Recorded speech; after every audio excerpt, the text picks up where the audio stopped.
Hi everyone, I'm Paula Arboleda, and I'm the writer and director of Tacet. Hi, I'm Sarah. I was the producer and also script supervisor on set. And we made this film as University of Miami film students. Yeah, that's how we actually met too. And so the story of Tacet is about an aspiring writer who, while writing her next book, realizes she's no longer in love with her girlfriend.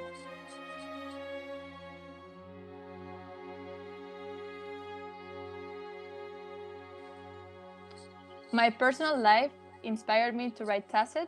I went through a really difficult breakup, and I just started thinking on how relationships end, but most importantly, I focused on this idea that I call the last times. And basically, I was mad at myself because I was really hurt, but at the same time, I couldn't even remember our last kiss or our last date. And so I realized that in life, we don't often remember the last moments that we share with someone, because at the time, we really didn't know they were the last. And so yeah, I really became obsessed with this idea, with this concept, and I started thinking of how it always present in our life. For example, with friends that we no longer speak to, when was the last time we went to dinner with them, and why was it the last time, and so on.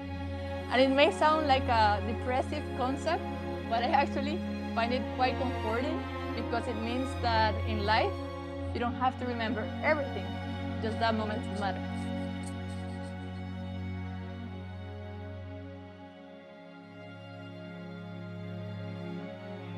Can I answer that one by Yeah, I think you should.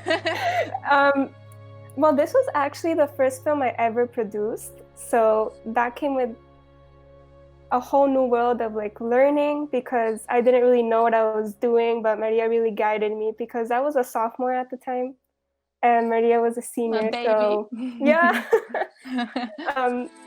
But I think the biggest challenge was actually casting, because we knew one of our main characters is actually a deaf woman, and we wanted an actress who was actually deaf to be able to represent the community correctly and be as authentic as possible to who she was as a person. So I had to email every university in Florida that offered some sort of ASL program, and then I also emailed every deaf organization in the US, and we finally came into contact with Christy, and she was just perfect for the role.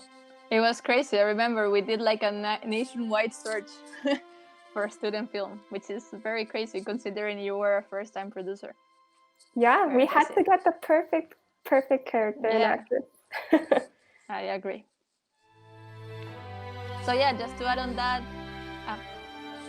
so just to add to what Sarah said, yeah, that was basically our biggest challenge. But even if it was very challenging for us, the fact that we were able to accomplish it means that if students were able to hire an actual deaf person to play a deaf character, then bigger productions like Hollywood really have no excuse not to hire the actual person. Like, we have to be careful to accurately represent minorities.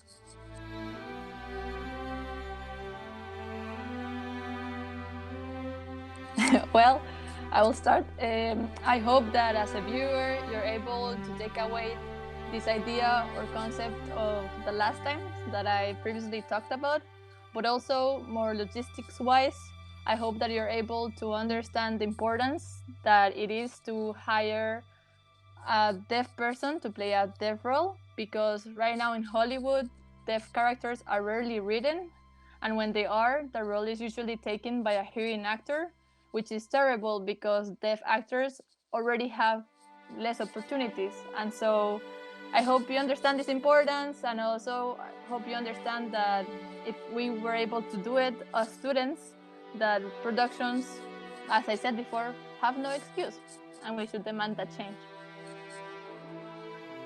Yeah, I would completely agree. I think that was our biggest takeaway and our biggest goal to accomplish, and why we were so dedicated to this film. But also, I think another takeaway would be the importance of just having strong female characters represented in front of the camera and just telling a real story. It's really important for women in the industry, especially behind the camera like us, to write strong roles for women that are just not sexual objects.